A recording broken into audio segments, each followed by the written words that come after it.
Level 1. The script. You're 22 and you just got fired from a call center. Not laid off. Fired. Poor performance metrics. Too many transfers. Too many hold times. Too many customers who asked to speak to someone else. $13 an hour for 8 months, and you couldn't even keep that.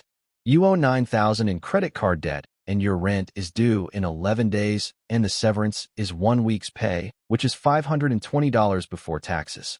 Marcus works the same shift. Same $13. Same headset. Except Marcus didn't get fired. Marcus has a second phone and a second voice and a side income that doesn't come from the call center. He calls you the night you get fired and says he has something that might help. He plays you a recording. It's him on a call, but it doesn't sound like him. The voice is different. Professional. Urgent. Concerned. He's telling an elderly woman that her computer has been compromised and Microsoft needs to act immediately to protect her banking information. The woman buys a $300 gift card at a grocery store while Marcus stays on the line. She reads him the code in the parking lot. $300. 40 minutes. You tell Marcus that's predatory. He says you just got fired and your rent is due in 11 days. You don't respond because the numbers are already doing the work his words don't need to. Marcus gives you a copy of the script and a prepaid phone and a list of numbers sorted by age. Most of them are over 65. He says start with mornings. He says the voice needs to be slow before noon. He says trust the pauses. The pauses are where the money lives. Your first call is a 71-year-old man. He answers on the second ring. You say you're calling from Microsoft technical support. You say your system has detected unusual activity on his computer. He says, oh no.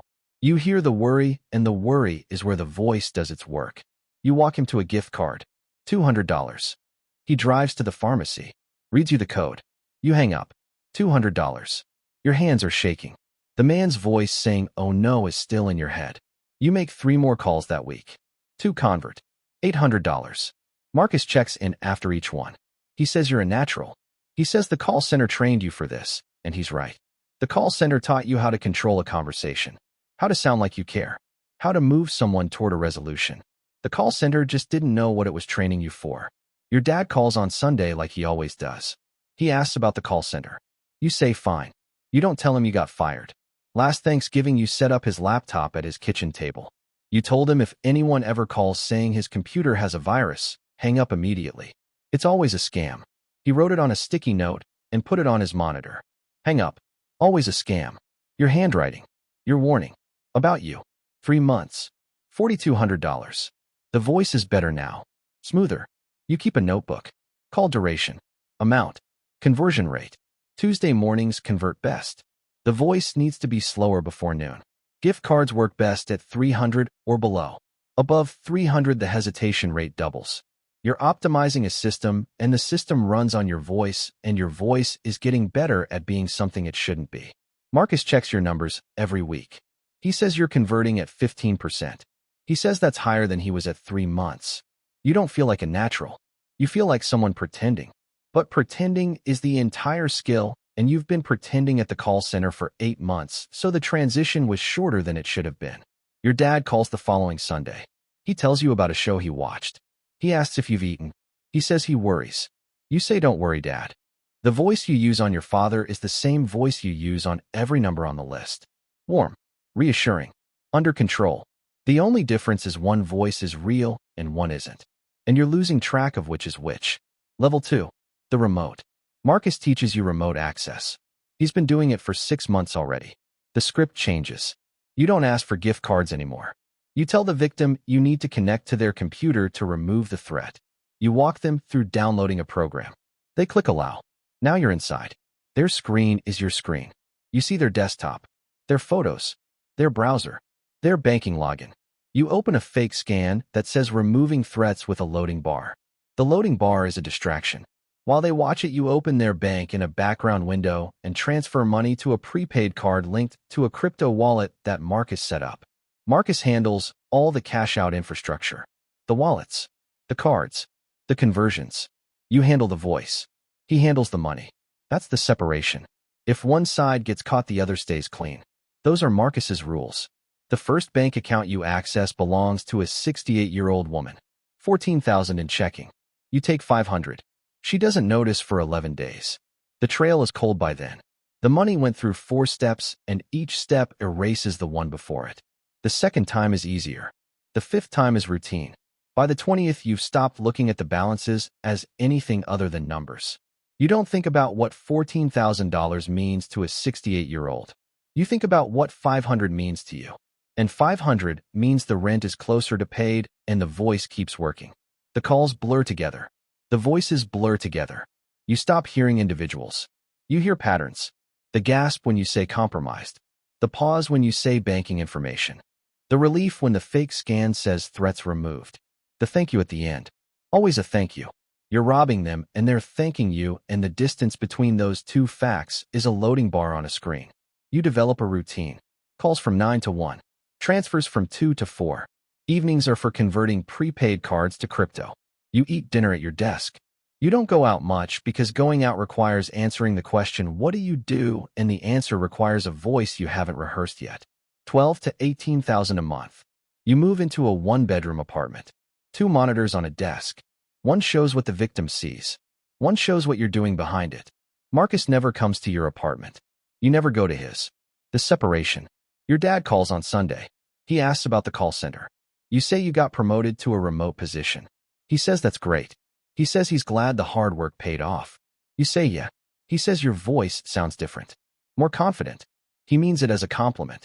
He doesn't know the confidence comes from controlling strangers' computers while they watch a loading bar you built to distract them. You set up his antivirus last Thanksgiving.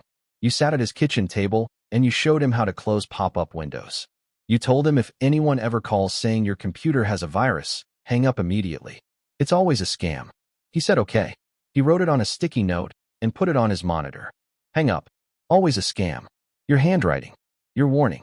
About you. You just didn't know it yet. He still calls every Sunday. He still asks about work. You still say good. The word good has become a container. You put everything you can't say inside it and seal it shut. And hand it to your father, and he takes it because he trusts your voice. Everyone trusts your voice. That's the whole problem. 7 months.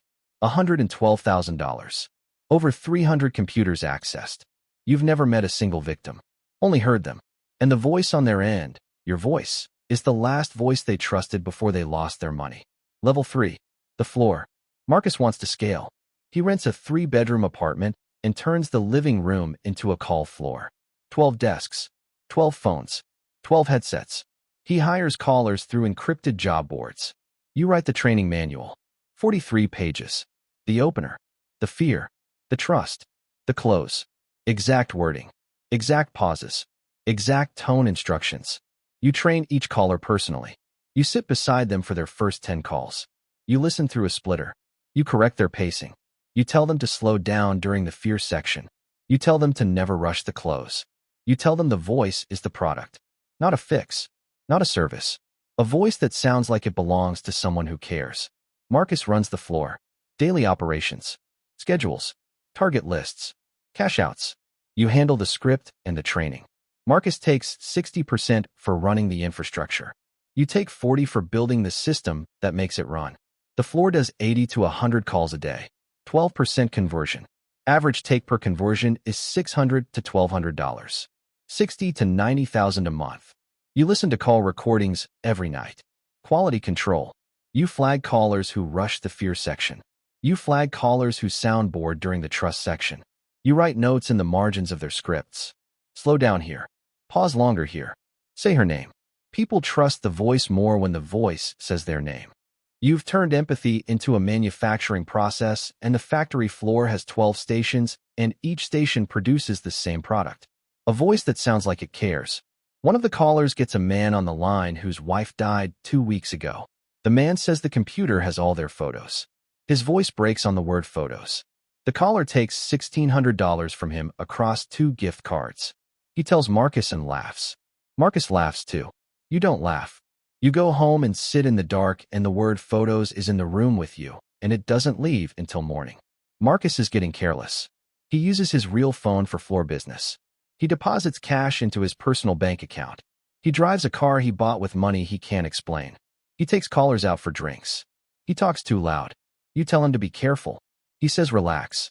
He says the system is airtight. You say the system is airtight. You are not. He laughs. You don't. You start distancing. You stop going to the floor. You send training notes by encrypted message. You remove yourself from the operation one decision at a time. Not because you know what's coming. Because Marcus taught you the rules and Marcus is breaking every one of them. The separation only works if both sides respect it. Marcus is blurring the line between his life and the floor, and blurred lines are how people get found. The target lists sort by age, region, and net worth. The most profitable numbers are women over 70 living alone in rural areas. They answer the phone. They trust the voice. They don't have anyone in the house to say hang up. You built an entire operation on the data of who is most alone. You don't call them victims. You call them conversions. The language matters. Victim is a person.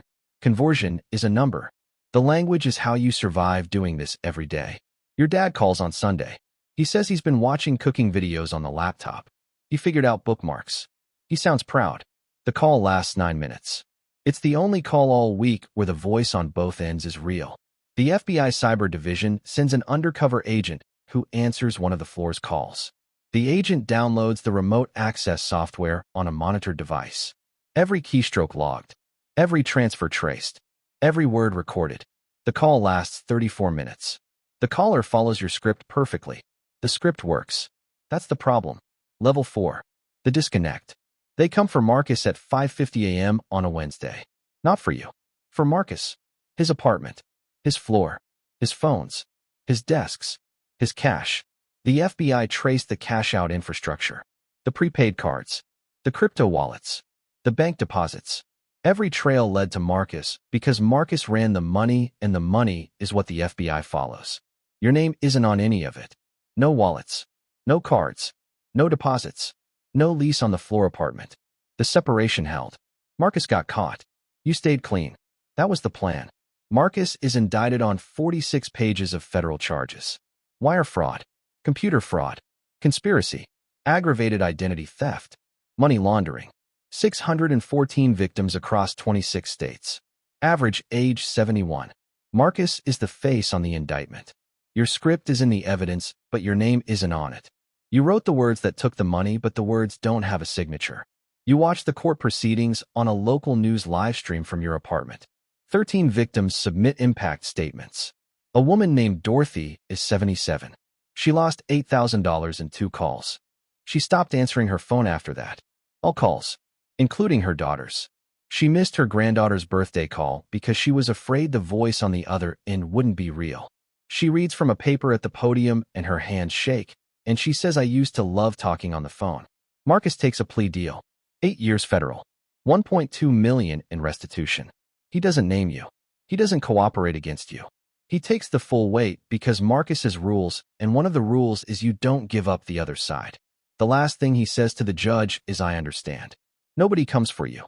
No knock. No agents. No warrant. The separation worked. You are free. The word free should feel like something. It doesn't. It feels like a room that's too quiet.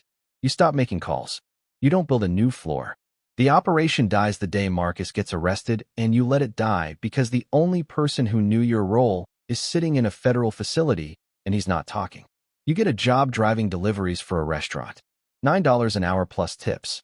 You drive to addresses and hand people food, and they say thank you, and the thank you is real and nobody is pretending. You deliver to an elderly woman one night, maybe 75. She opens the door and says, "Thank you, young man." Your voice says, "Have a good night." The same voice, the same tone, the same warmth you used on 614 people who didn't know the warmth was a weapon. She closes the door. You walk to the car and your hands are shaking.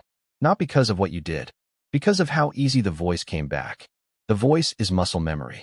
And muscle memory doesn't care what you're carrying. Marcus calls collect from the facility 7 months later. The call lasts 3 minutes. He doesn't blame you. He doesn't ask for anything. He says the food is bad.